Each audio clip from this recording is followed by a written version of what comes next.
ketika hidup terasa berat, tetapi seseorang tetap bangun untuk syalat, tetap menegakkan kepala, tetap percaya pada pertolongan Allah, itulah amalan yang paling setia. Ia akan berbicara, "Ya Rob, Dia tidak pernah meninggalkanmu meski hidup mengguncangnya." Amalan menolong orang yang tidak mampu membalas, seperti anak yatim, orang miskin, atau musafir yang tersesat, akan bersuara dengan penuh keindahan. Ia akan mengatakan, "Ya Rob, Dia menolong mereka yang tidak memiliki apa-apa."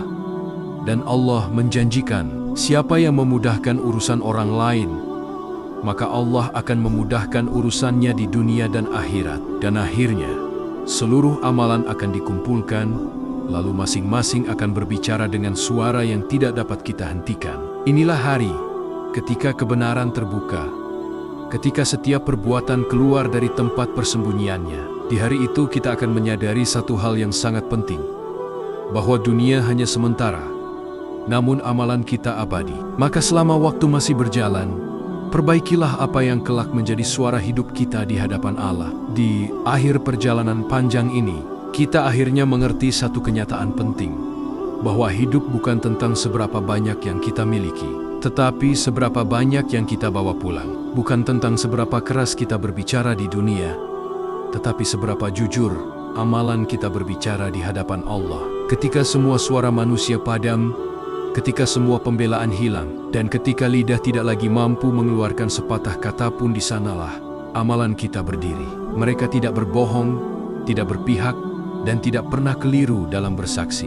Mereka hanya mengungkapkan kebenaran tentang siapa kita sebenarnya. Maka, sebelum waktu memisahkan kita dari dunia ini, marilah kita memilih untuk memperbaiki apa yang kelak menjadi saksi kita. Karena pada hari yang tidak ada cahaya selain cahayanya, tidak ada teman selain amal baik, dan tidak ada pelarian selain ampunannya.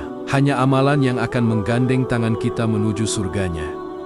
Kita mungkin pernah jatuh, pernah tersesat, pernah salah langkah, tetapi Allah membuka pintunya setiap kali kita ingin kembali. Jangan biarkan amalan kita menangis karena kita membiarkannya kosong. Isi hidup ini dengan sesuatu yang layak dibawa menghadapnya. Dan ketika suatu hari amalan kita berbicara, semoga mereka berkata dengan penuh cahaya, "Ya Rob, Dia berusaha, Dia melangkah. Dia tidak sempurna, tetapi Dia selalu ingin dekat denganmu." Jika itulah yang terucap, maka seluruh perjalanan hidup ini tidak akan sia-sia.